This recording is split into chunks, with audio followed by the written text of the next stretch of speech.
This brings us to part 6, or event 6 of our book. Pi tames the tiger.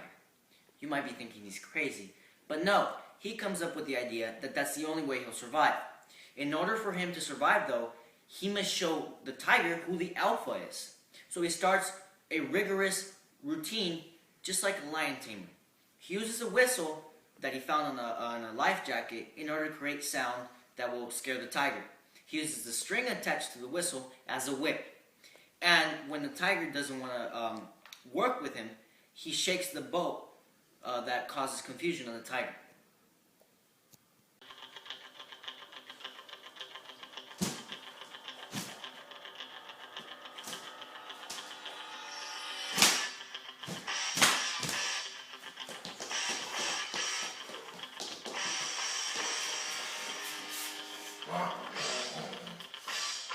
Sucker. Back!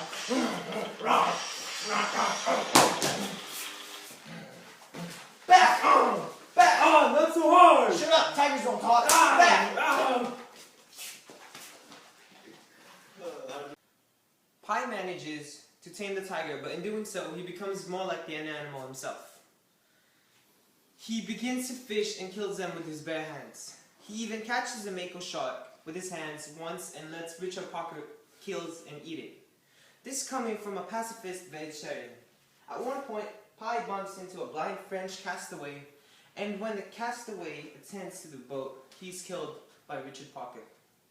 Pi then uses the man's skin as bait for fishing and even resorts to eating his flesh in extreme hunger. He also turns into Bear Grylls and tries to eat Richard Parker's feces.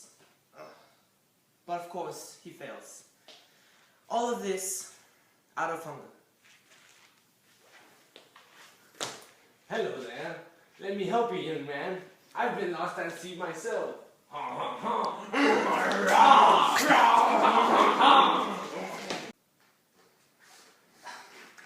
so hungry.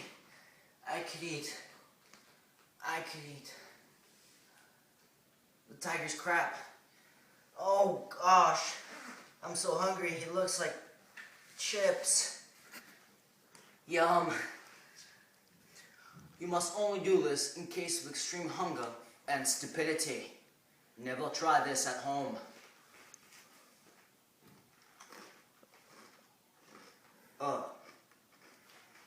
It tastes like mud mixed with bugs on fish, but worse. Look, I'll just try some of that dead guy over there.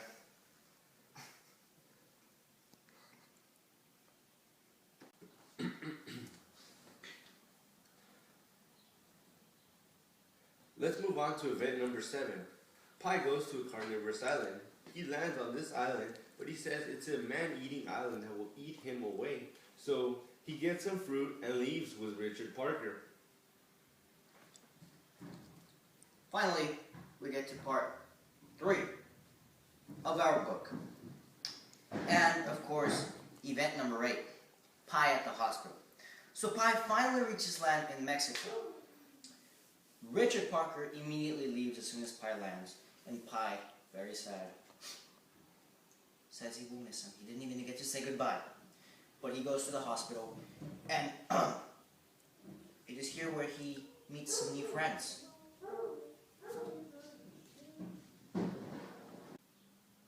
Oh, we landed. We landed! It's land!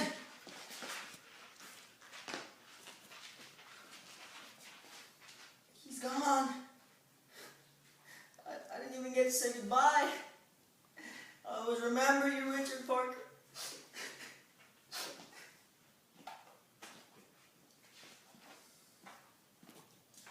Oh yeah.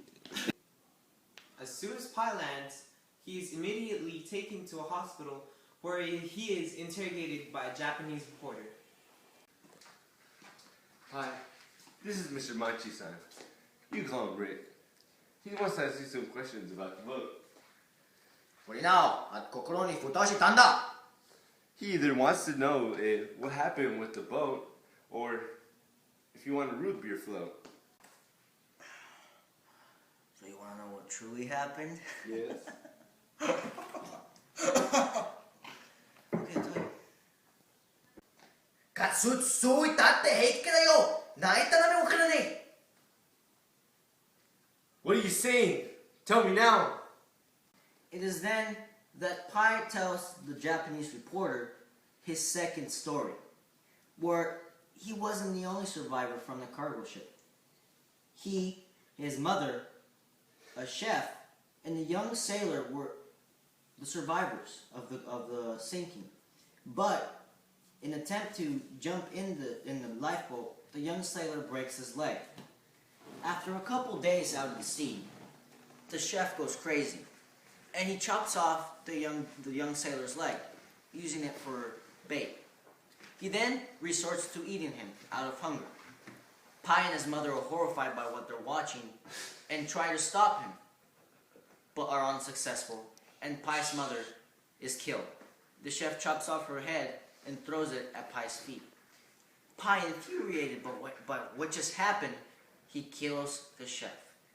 It is after this that Pai tells this reporter which story he liked the most. We're unclear of which story is the true one. Is it the one with the animals, or is it the one with the people? In order to understand this, we have brought back our very own specialist. You know him well. Let's introduce him. Mr. Dr. Professor Rogers! Hello, thank you for having me today. No problem, sir. Please Yes. explain to us. Well, I'm here today to put to rest all these lingering questions you have about this book. Well, let me begin with the symbolism in the book. Obviously, the biggest one is the tiger Richard Parker. The tiger is a symbol for the inner animalistic instincts of Pai Patel. He brings out the animal within Pai, and as you know, at the end of the book, Pai acknowledges the fact that it was because of Richard Parker that he was able to survive. Now, as the two stories go, Pai gives us both stories.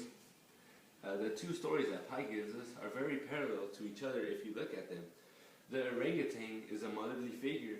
She, of course, represents Pai's mother. The hyena represents the crazy chief who kills both the sailor and Pai's mother. The young sailor is a zebra who broke its leg when jumping onto the boat. And Pai is a tiger who kills the crazy chief. But why would Pai come up with two stories, Doctor? Well, in order to cope with what he had done and witnessed, he created an alternate reality where he wasn't the one that made all these killings, but a 450-pound Bengal tiger. And this is why he never kills Pai, because Pai is the tiger.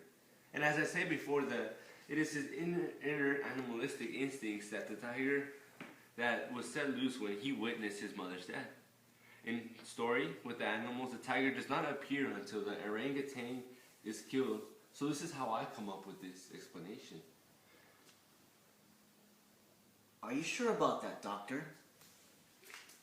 Trust me, I'm a doctor.